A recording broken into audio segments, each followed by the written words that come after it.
Hello, I am Ruda Landman, host of the So What podcast, in which political economic analyst JP Landman takes a deep dive into one South African issue at a time. Whether it's load shedding, corruption, politics, economics, foreign policy, or anything in between, this is where you will find facts and insights to make informed decisions. The So What podcast, published monthly on all major platforms.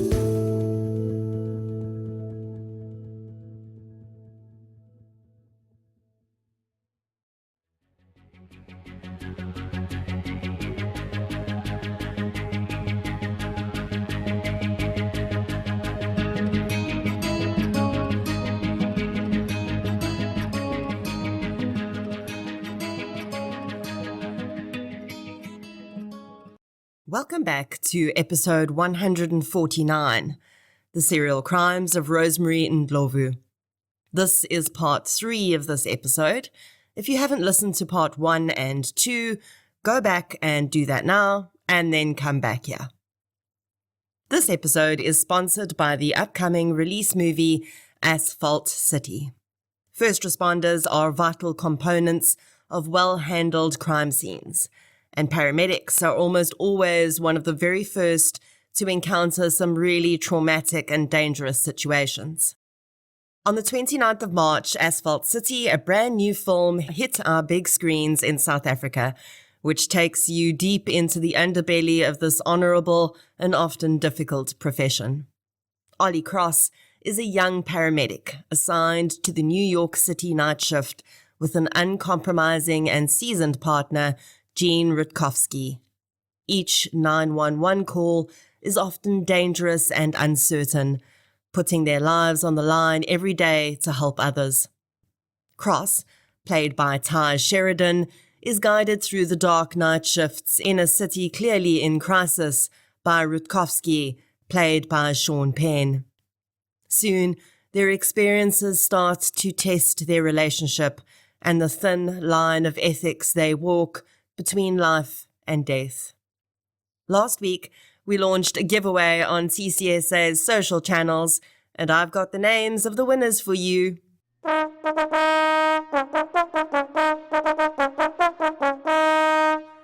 Kerry Lynn and Emerine Simon, congratulations. You've each won a set of double tickets to watch Asphalt City, and your popcorn and drink are complimentary too. I hope you have an incredible time watching Asphalt City.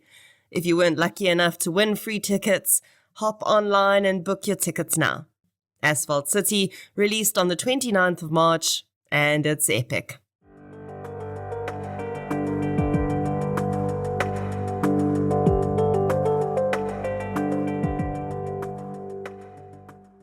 The following episode may contain sensitive material, including descriptions of violence, sexual assault, or graphic descriptions of injuries to victims. If you feel you may be triggered by such material, please consider this before accessing our content. To access trauma counseling or services, please see the helpline information on our show notes. In parts 1 and 2 of this episode, we saw Rosemary Ndlovu beginning her murder series with the unproven allegations that she may have played a role in the deaths of her first husband and son. Then, we looked at the first murders she committed, which are proven in a court of law: the murder of her cousin, witness Khomu, and her only full biological sister, Audrey Ndlovu. In total, these murders netted Rosemary close to 1 million rand from various life and funeral policies which she'd fraudulently acquired. Another thing that becomes quite apparent is that Rosemary most definitely used her job as a police officer to ensure that very little investigation went into these 2 latter murders. But really, and sadly, it doesn't seem like she actually had to do much to achieve that. Witness and Audrey's murders seem to just get swallowed into the annals of the approximately 84 people murdered in South Africa every day. They were, for the most part, completely forgotten by those who had committed to serve and protect them, at least until much later on, when a few incredible SAPS members would commit to convicting their murderer. Rosemary had an interesting relationship with men. She was undoubtedly independent, and if that was all, there would be no problem. But from many reports of her relationships with her first husband, as well as Maurice Mashaba, Rosemary was rather abusive in her relationships, which should probably come as no surprise. It is widely believed that by 2015, Maurice Mabasa, Rosemary's partner, had started to suspect that she was coming into money through means which were illegal. Rosemary, as we've learned, was not big on sharing, so it's likely most of this money benefited her alone, and she wouldn't have gone out of her way to spoil Maurice. Maurice's brother Justice told journalist Naledi Shange that his brother was getting ready to leave Rosemary. He had told Justice, "I no longer want to be part of this woman's life. She thinks she can kill me, but she can't." Maurice had spent 5 years in Rosemary's world, and it seems he'd had enough. Justice explains that Maurice was trying to set up a way out. The way he describes Maurice quietly going about setting up a backup plan, arranging a new flat he could move into, and not telling Rosemary about it, or that he was planning on leaving until he was ready to go, reminds me of the way we advise abused spouses to safely leave their abusive partners. Maurice spoke as though he was courageous, but he was clearly afraid of what Rosemary might do if she found out he was planning on leaving. And he had every right to be scared. Introducing a child to an already difficult relationship often makes things worse. Yeah, sorry to break it to you, but kids don't fix relationships. The strain of having a child and adjusting to a new lifestyle often ends up being the final nail in the coffin. And in 2014, Rosemary Ndlovu had become a mother again. Her first child, Jaunty, had died at 13 years old in 2008. And after 5 years together, Rosemary and Maurice had had a baby girl, Makanani, together. The pregnancy, it seemed, had been very intentional. Rosemary had apparently gone as far as to have fertility treatments to increase her chances of falling pregnant. Perhaps somewhere in Maurice, he'd hoped a child might bring back the very early days of their blissful happiness together, but the relationship only got worse. In October 2015, Rosemary arranged several new life and funeral policies on Maurice. This time, rather than posing as her victim over the phone, she went as far as hiring a man to pretend to be Maurice so that when a salesperson from the life insurance company came to their house, they believed they were speaking with the insured person. In this way, she was able to have the policies appear to have been taken out by Maurice himself. This was an added layer of prevention she hadn't taken in her previous crimes, and also shows that there were others involved in her crimes. Whether or not these people knew the reason for the ruse is unknown, but Rosemary didn't pull all of this off on her own. Her new baby would likely be the reason Rosemary gave, if anyone ever asked, why she needed all of these policies for Maurice all of a sudden. They had a child now. They needed to ensure that the child was provided for should anything happen, after all. Of course. In that same month, she followed up on several other policies to ensure they were paid up to date. Those that were behind were quickly paid up. On the 14th of October 2015, the brutally beaten and stabbed body of Maurice Mabasa was discovered in Olifantsfontein. He had been severely beaten and stabbed more than 80 times. He was wearing his work clothes. Maurice's wallet containing bank cards and 300 rand in cash was still in his pants pocket when he was found. It was clearly not a robbery. Justice received a telephone call from Olifantsfontein police station informing him that he needed to come to the police station immediately.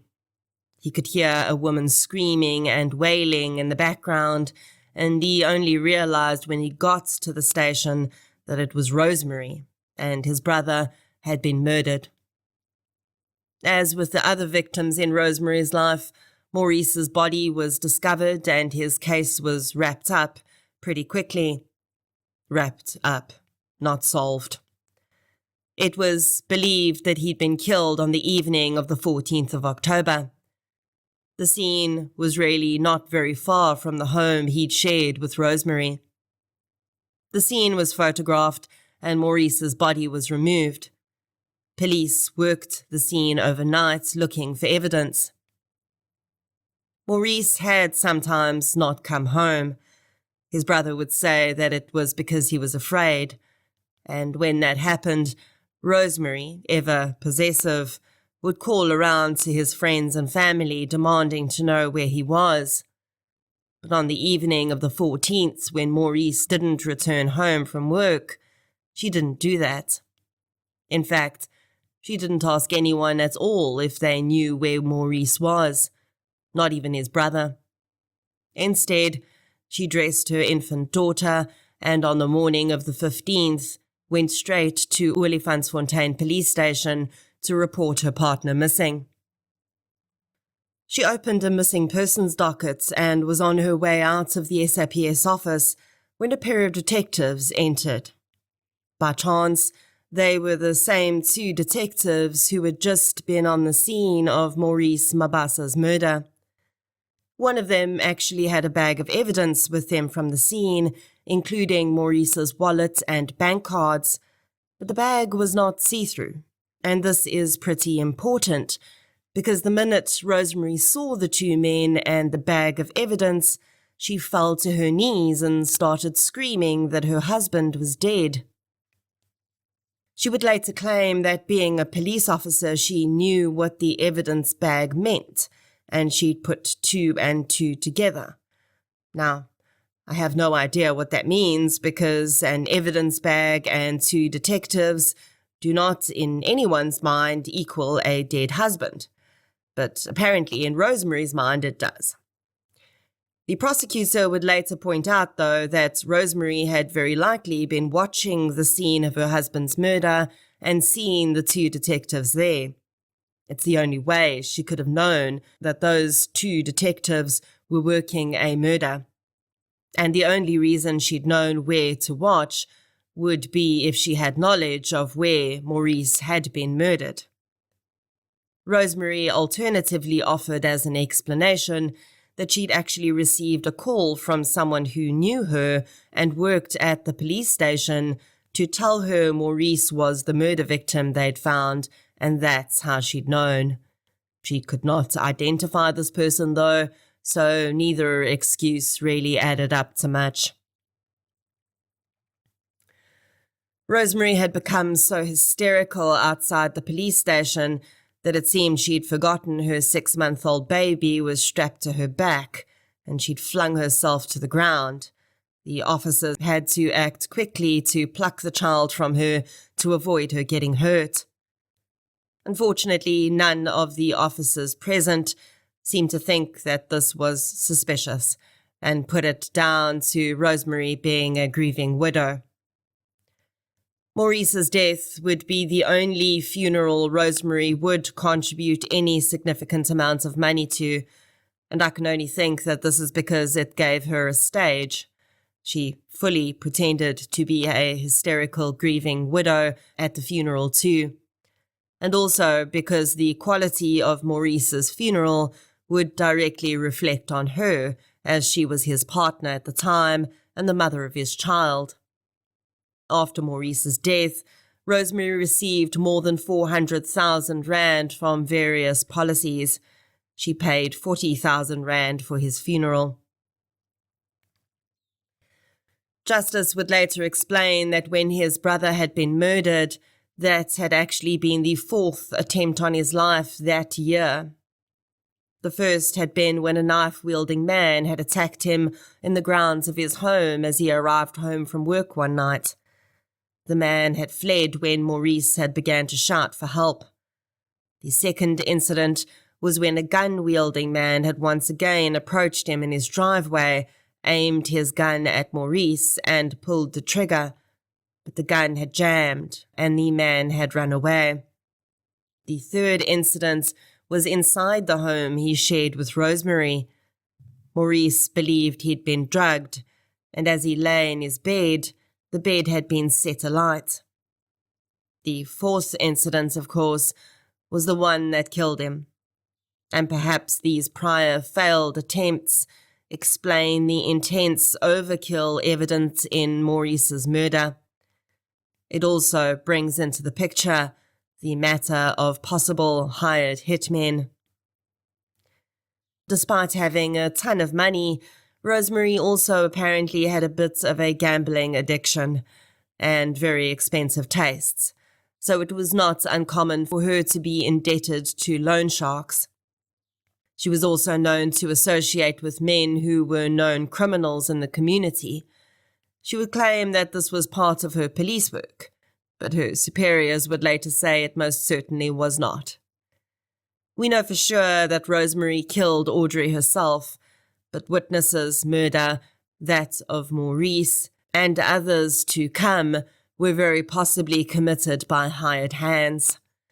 It is quite astonishing that so many people had direct knowledge of what Rosemary was doing, and it all went completely unseen for so long. Besides the life and insurance policies, there was also a payment from Maurice's employer. He'd worked as a chauffeur at the US Embassy, and a policy his employer had paid out to Rosemary had also held money in a trust account, which paid out monthly for baby Makanani. But the little girl would not live long enough to continue receiving these payouts. Shortly after Maurice's death, Rosemary began phoning his elderly mother and complaining that baby Makanani was very upset and would not stop crying. She convinced the woman that it would be helpful if she would care for the child for a while. Maurice's mother was happy to do so. It helped her with the grieving process to have her late son's child in the home. One day, though, Rosemary showed up without notifying the woman and told her she was taking the child home.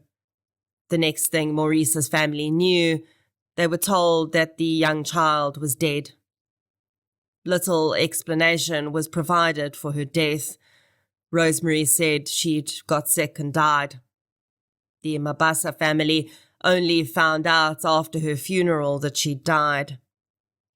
Justice believes that Rosemary poisoned the baby to gain access to the remaining money in the trust fund. Unfortunately, as with Jaunty, toxicology in Makanani's death was inconclusive. In 2022, Justice says that something emerged which totally blew them away as a family. His sister admitted that the fertility treatment Rosemary had had to fall pregnant with Maurice's child was not just fertility treatment, but also in vitro fertilization. The embryo had been fertilized outside of Rosemary's body and then implanted into her.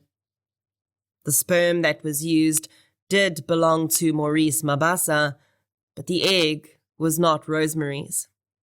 It belonged to Maurice's sister. Rosemary had begged the woman for her help, saying she was desperate to fall pregnant but could not conceive naturally. So baby Makanani was essentially a product of scientific incest. There's absolutely no doubt that Maurice had not known that his sister's egg was being used, and Justice believes that Rosemary would have used her superior education and manipulation skills to convince the less sophisticated sister that either they would not be using Maurice's sperm, or that because there was no sex involved, it didn't count as anything biologically dangerous. The woman explained that Rosemary was very convincing, and a lot of the time she was actually not sure what was happening. She remembered papers being signed at the hospital, and the next thing she knew, she was going through the egg harvesting process. It all happened so quickly, she only had time to think about it properly afterwards. What the actual why? Why was Rosemary so absolutely desperate to have a child with Maurice Mabasa just 6 months before she murdered him? Why would she want to risk having a child with physical difficulties by using Maurice's sister's egg? And why, after all of that, if Makanani's death was indeed another of her mother's crimes, why would you murder the child? There's no information about whether there were any policies out in Makanani's name, but perhaps there didn't need to be anything additional. The child died soon after her father, and that trust fund that was set up by his employer still had a significant amount of money in it when she died. All of that was then paid out to Rosemary Ndlovu. It's not often that I'm completely gobsmacked by a case, but this is one of those moments. How far does Rosemary's planning go?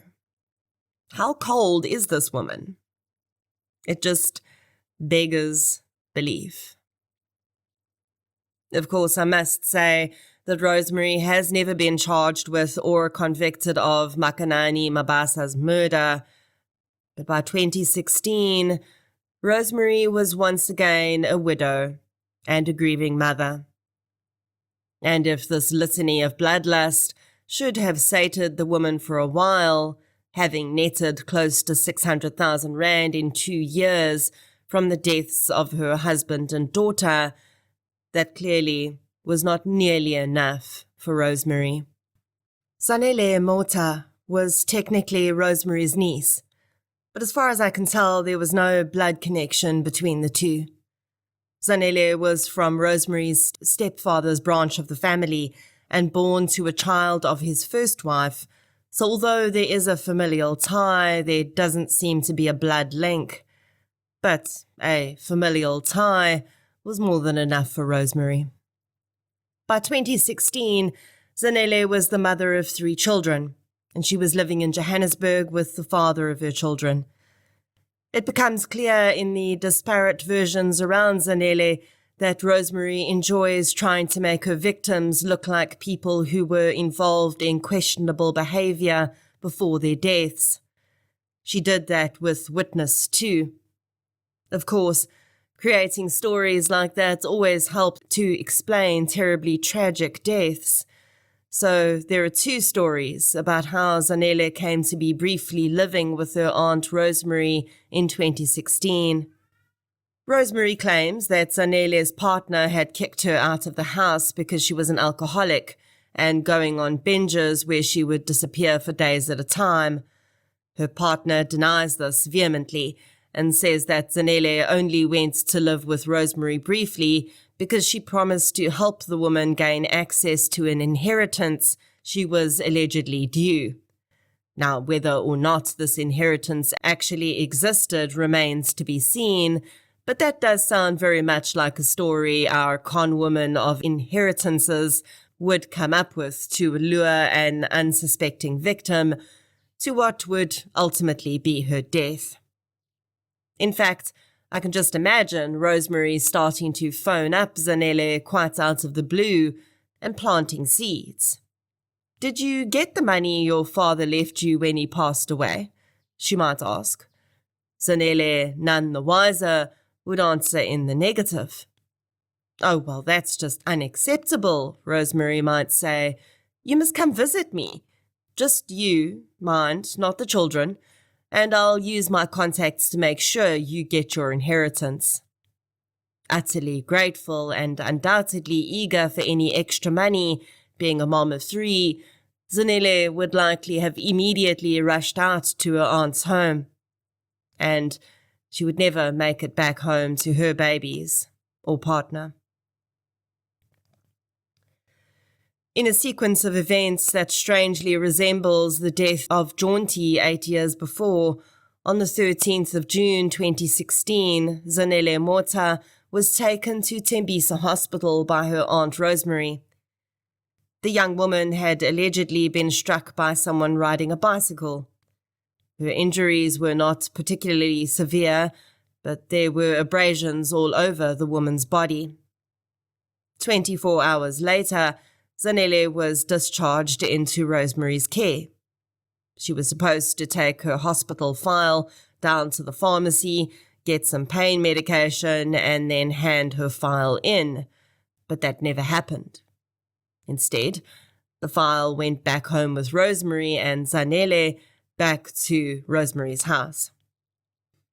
2 days later, on the 16th of June, Rosemary arrived at Arvape Hospital in Kempton Park, the same hospital where Jaunty had been treated, with an unconscious and severely beaten Zanelle. Emergency room staff did all they could to save Zanelle, but she died within a few hours of being admitted. In her autopsy, it became clear that the young woman had sustained a horrendous beating. She had multiple bone fractures as well as major damage to her liver, undoubtedly from being repeatedly beaten in the stomach or lower back. Rosemary claimed the injuries had been sustained in the bicycle encounter on the 13th. She claimed that she hadn't taken Zanelle to the hospital on the 13th at all. She said Zanelle had been drinking heavily and had often just disappeared from her home when she'd been staying with her. On the 13th, she said, she'd been called to Tembisa Hospital and found her niece there, very drunk and almost incoherent. Rosemary said that even when she came to collect the woman the next day, she was still intoxicated and therefore could not tell the doctors that she was still in fact in terrible pain. But she'd insisted on leaving the hospital, so Rosemary had complied. At home, she says Zanelle began to deteriorate from what she claims were the untreated injuries, and by the time she got her to Arvape, she was beyond help. Now, the autopsy report on Zanelle Mota was clear. Her injuries were most certainly not consistent with being struck by a bicycle, even if that bicycle was moving at top speed for a human cyclist, which is unlikely on a busy city street.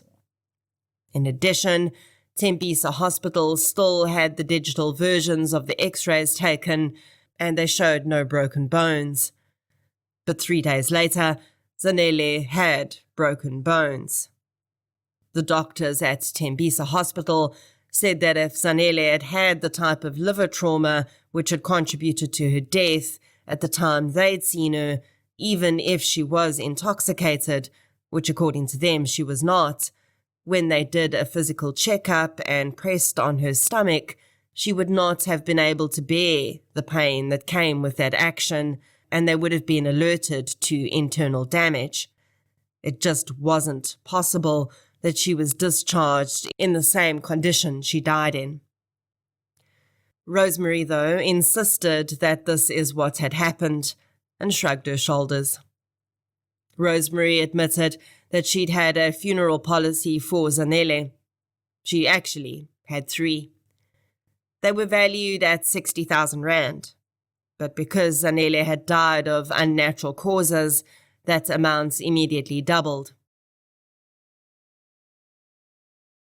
Rosemary claimed that she'd taken these policies out because her niece was an alcoholic and living a risky life, and according to her, it was inevitable that something bad was going to happen. Rosemary would claim that she'd paid 60,000 rand towards Zanelle's funeral, but this could never be confirmed. Zanelle's partner spoke to author Naledi Shange about a further betrayal by Rosemary toward him, and a resulting terrifying prospect of Rosemary's future plans. Zanelle and her partner were not married and had 3 children together. This had never really been an issue to her family, but after her death, Rosemary told Zanelle's partner that the children should come and live with her. She, amazingly, called on cultural tradition to back this up. In many African cultures, if a man impregnates a woman and does not marry her, he must pay damages to her family. This had never been a discussion with Zanelle's family, but after her death, Rosemary was suddenly demanding that Zanelle's partner either pay damages or give up the children to her. The children's father refused. He was already deeply suspicious of the role Rosemary may have played in Zanelle's death, and he was concerned for his children's safety if they lived with her. He stood up to Rosemary and told her she could take him to court if she wanted to, but he was keeping his children. Rosemary, of course, knew that no court would remove the children from the care of their biological parents unless he was negligent or abusive, and he was neither. So she backed down, and the man never heard from her again, until he would sit in a courtroom years later as she was convicted of Zanelle's murder. In a way, I don't even want to think what Rosemary had in mind for Zanelle's children. The damage money was a clear desire, but she knew Zanelle's partner didn't have money to pay that, and it probably wasn't what she actually wanted. Horrifyingly, the children would probably be worth more to her. Not as human beings, of course. She hadn't even wanted her own children after all, but rather as life insurance and funeral policies. Let that sink in for a moment. Just the horrific possibility of that as a plan. Rosemary may not have gotten Zanelle's children, but she wasn't finished with her branch of the family. After Zanelle's death, many of her family members noticed that her younger brother, Willie Mashaba, was in constant contact with Aunt Rosemary. Many were already deeply suspicious of Rosemary suddenly showing up in their lives and how Zanelle had died, and warned Willie to stay away from the woman. Unfortunately, Willie did not heed the warnings. 2 of the young men's friends would eventually be very important witnesses in this case. They were able to confirm that Rosemary had been the last person to be in contact with Willie before what would ultimately be his murder. On the 9th of April 2017, Willie was with his 2 friends at a tavern when his phone rang. He put the call on loudspeaker, and his friends heard him greet the caller as Aunt Rosemary, and the woman greeted back. It seems that Rosemary soon realized she was on speakerphone, though, and told Willie to move away from the people he was with and take the phone off loudspeaker. He complied, and of course, his friends did not hear the rest of the conversation, but when he got off the phone, he told his friends he was going to meet his aunt in Davyton, and he left. It was the last time his friends would see him alive. Cell phone data would later place Rosemary and Willie in the same place together on that day. Rosemary did not deny seeing her nephew, but claimed she'd only met with him to give him some money he'd asked to borrow from her. She claimed she'd then dropped him off at a taxi rank as he wanted to go see his grandmother in Pretoria, and that was the last time she'd seen him. Willie Mashaba, though, never made it to his grandmother's house, if, in fact, he was ever headed there. Instead, his body was found in a field in Garsfontein, Pretoria, the next day. He'd sustained a single gunshot wound to the head. His cell phone was in his pocket, and the responding detective pulled it out, and dialed the last called number. Rosemary Ndlovu answered. The detective told the woman that he was at the scene of a murder of a young man and he needed her to come through and identify the victim. He'd only managed a few steps of the directions before Rosemary interrupted and said she knew exactly where he was and she'd be there soon. The detective was taken aback, as he hadn't really given much to go on, and within 15 minutes, Rosemary was on the scene. Considering she lived in Tembisa and had intimated to the officer that that's where she was, that in itself was strange, as a car trip from Tembisa to Garsfontein is at minimum 33 minutes. Later, it would be put to Rosemary that she'd once again staged the quick recovery of the body to speed up the process of identification, and that she'd known very well the detective would dial the last called number on Willie's phone, and she'd in fact been waiting nearby for that call. Rosemary, of course, denied this. In fact, she bizarrely claimed that she'd never even been on the scene at all, and the detective had to have called out someone else entirely and mistaken that person for her. Zanelle and Willie's family had lost 2 members in the space of 2 years, and not to illness or accident, but to horrible, disturbing circumstances that seemed to have one commonality: Rosemary Ndlovu. A woman who was supposed to be the victim's aunt, but many now suspected had instead become their murderer. Rosemary had funeral policies in Willie's name, but things were starting to shift out of the woman's favour. In the background, there were a few people who suspected that Rosemary was killing her family members and claiming policies. At least one of those people was a police officer who'd started investigating her, and so when she tried to claim the policies on Willie's life, she found her way blocked. The companies said they'd been advised not to pay out until the SAPS's investigation was complete, and they were complying with that instruction. It's not uncommon for serial killers to continue killing even when they know they're being suspected of murder, and Rosemary was no different. Whether it was her own overinflated ego or a desperate need to taste the ultimate control that murder gave her one more time, Rosemary Ndlovu would take yet another victim before the long arm of the law finally started to close in around her.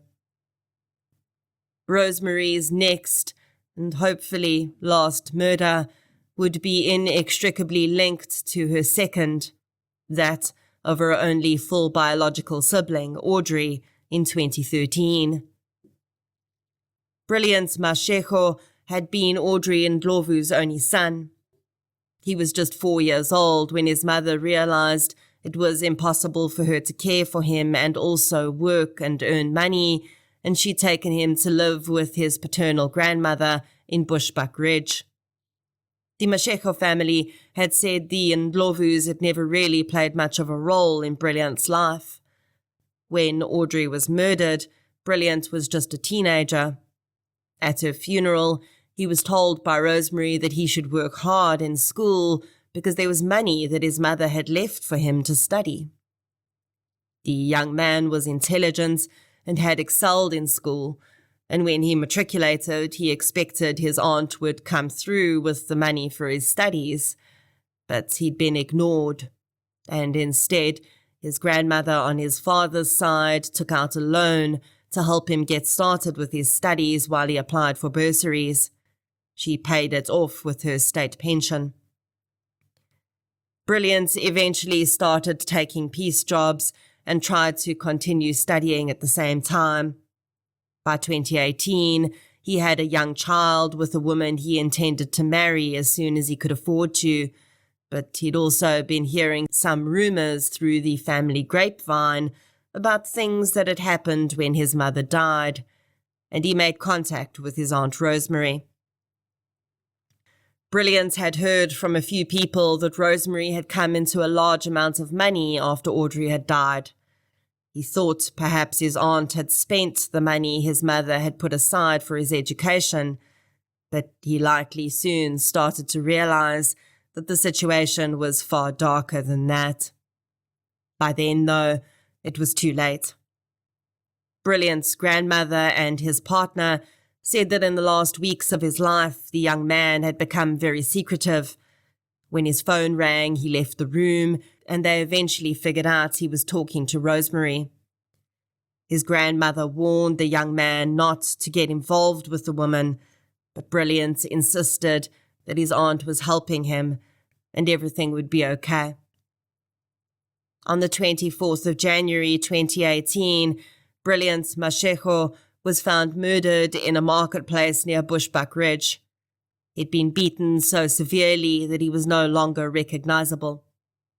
He had been bound, and finally a sharp object had been used to pierce his skull and brain, which killed him. Rosemary, of course, had several life and funeral policies out on Brilliant, but it seems she was getting sloppy. Instead of just insuring Brilliant as her nephew, she'd put him down as her son. And when it came time to prove that relationship in order to claim, she of course could not provide a birth certificate with her and Brilliant's name on it. None of the policies paid out. Now this may be completely beside the point, but really, if the insurance companies had just asked for this proof up front, perhaps things could have gone a little differently. Probably not, because Rosemary would likely have just gone to another insurance company and put him down as her nephew, but it is painful to see how little care was actually put into the application end of this policy when it ended up leading to a young man's death. Brilliant's grandmother, who had raised him, was completely devastated at the loss of her grandson, and her pain was only made worse when she contacted the Ndlovus for assistance with his funeral. On the phone, Sophie Ndlovu, Rosemary's mother, had told the woman not to bother her with things that had nothing to do with her family. Brilliance was Sophie's grandson. He was Audrey's son. He had been the only child of Sophie's own murdered daughter. One would think that would count for something, but apparently not. It would be cell phone evidence as well as testimony from Brilliant's grandmother and partner that would eventually tie Rosemary to his murder. He had told both women he was going to see Rosemary when he disappeared, and his cell phone and Rosemary's cell phone had travelled together for much of the 24-hour period before his body was found. Rosemary claimed this had all been a coincidence, and that her and Brilliant just happened to be in the same taxi, and when she last saw him, he was alive and well. No one was convinced. With her last 2 murders failing to net Rosemary any money, the woman was deep in debt to loan sharks. The men were coming to her place of work, demanding the money owed to them, and it was making life incredibly difficult. This was when Rosemary had decided that she needed to commit another murder, one that would be almost the most horrendous she'd committed yet, and it would lead to her downfall. Because just a few days before Rosemary thought she'd conducted a successful business meeting with 2 hitmen to arrange to commit the next murders on her list, those 2 men walked into a police station and told detectives they had a story to tell about a woman called Rosemary Ndlovu. And that is where I'm going to leave part 3. Yes, I'm afraid there's going to have to be a part 4, because there's still quite a bit of info to relay about Rosemary Ndlovu. The only other case that's gone into 4 episodes was the Van Breda family murders, So maybe that says something about people who kill their family members. I don't know. I'll be back as soon as possible with that final installment. Until then, thank you for your support, and I'll chat to you soon.